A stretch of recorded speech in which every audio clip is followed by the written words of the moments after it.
আসসালামু আলাইকুম। বলেন তো গত ব্লগ কে দেখেছেন?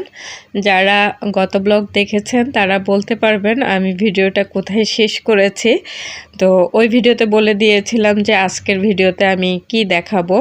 তো আমরা নহাটা বাজারে গিয়েছিলাম, ওখানে কিছু কেনাকাটা ছিল। তারপরে খুবই ক্লান্ত এবং খুবই মানে চায়ের ক্রেভিং ছিল আমাদের, যে ওই যে বললাম সকালবেলা নাস্তা খাওয়ার পরে আমাদের অনেক বেশি ক্রেভিং হয়েছিল যে চা খাওয়ার।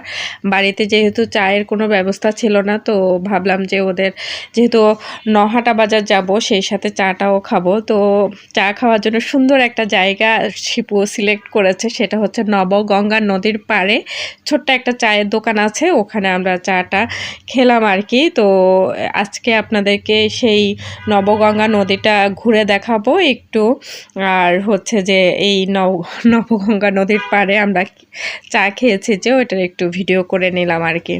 তো আমরা যেহেতু মাগুরা শহরের দিকে যাইনি, গ্রাম সাইডে গিয়েছি, তো গ্রামটাই আপনাদেরকে বেশি দেখানো হচ্ছে।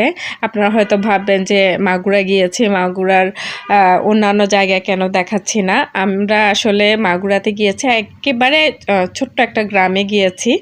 মাগুরার নহাটার হচ্ছে যে ফুলবাড়ি, খদ্দ ফুলবাড়ি একটা গ্রাম, ওই গ্রামে আমরা গিয়েছি। তো ওই আশেপাশে যেইটুকু আমরা দেখতে পেয়েছি ওইটাই আপনাদের সাথে শেয়ার করছি। তো এখানে চা প্রথমে আমাদের জন্য বানানো হয়েছিল, কিন্তু চাটা শিপুর পছন্দ হয়নি দেখে ওনাকে বলা হয়েছে যে চায়ের লিকারটা এবং দুধটা যেন একটু বাড়িয়ে দেওয়া হয়। তো এই জন্য উনি প্রথমে চা যেটা বানিয়েছিলেন ওটা আরেকটা মগের মধ্যে ঢেলে ভালো করে জাল করে তারপরে লিকারটা ঘন করে আমাদেরকে দেওয়া হয়েছে আর কি।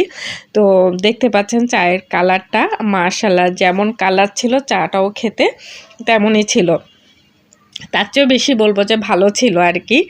তো আমরা চাটা নিয়ে একদম নদীর পাড়ে গিয়েছিলাম। দেখতে পাচ্ছেন এটা নদীর একটা অংশ আর কি।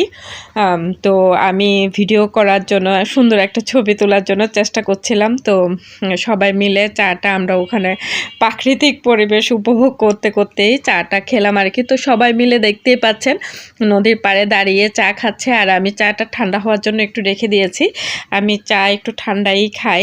তো চা দোকানটা যে পাশে ছিল তার পাশের গলিটা ছিল নহাটা বাজারের ঘাট, মানে নবগঙ্গা নদীর ঘাট ছিল।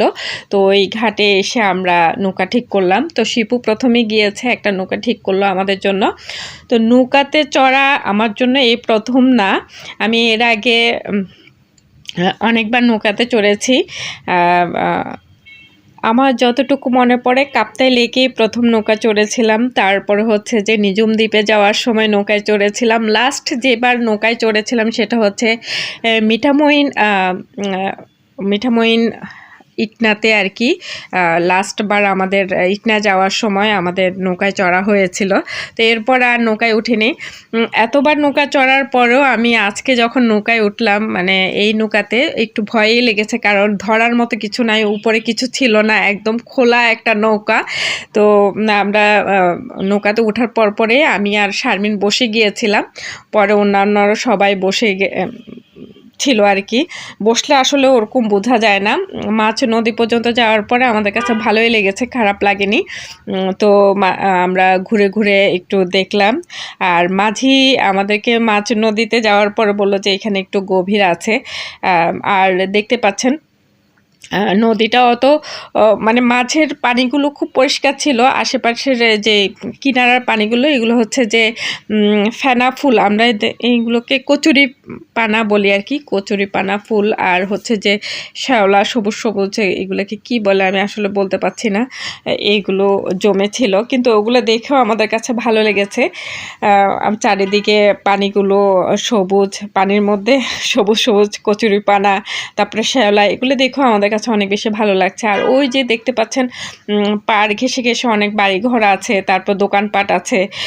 সবাই কিন্তু এখানে অনেকেই আছেন এই যে পাড়ে এসে এসে গোসল করেছে। আমি ওই ভিডিওগুলো করতে পারিনি। ভালোই লেগেছে নৌকা চড়তে। তো শিপু আমাদেরকে এত মজার একটা চা এবং নৌকা ভ্রমণ করার জন্য যে সুযোগটা করে দিয়েছে, এটার জন্য ওকে অনেক অনেক অনেক বেশি আদর আদর আর আদর। তো যাই হোক, আপনাদের জন্য একটু ভিডিও করে নিয়েছি। আর যেহেতু ওই যে বললাম একটু ভয় ভয় লাগছিল, আর আমার শরীরটা তেমন একটা ভালো ছিল না, তখন থেকে একটু একটু অসুস্থ হয়ে যাচ্ছিলাম।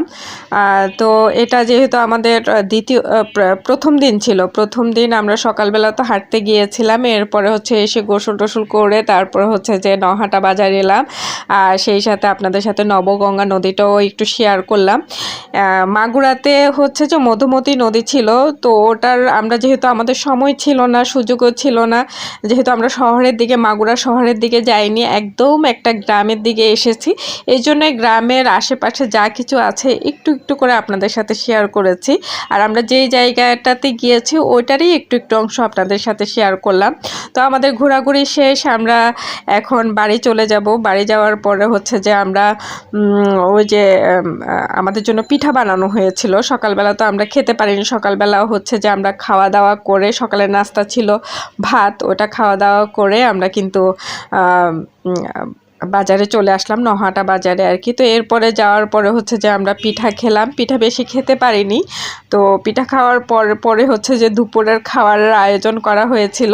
তো দুপুরের আয়োজনে অনেক বেশি মজার মজার খাবার ছিল, এই যে দেখতে পাচ্ছেন শাক ভাজি, তারপরে হচ্ছে যে মুরগি, তারপরে আরও সবজি ছিল।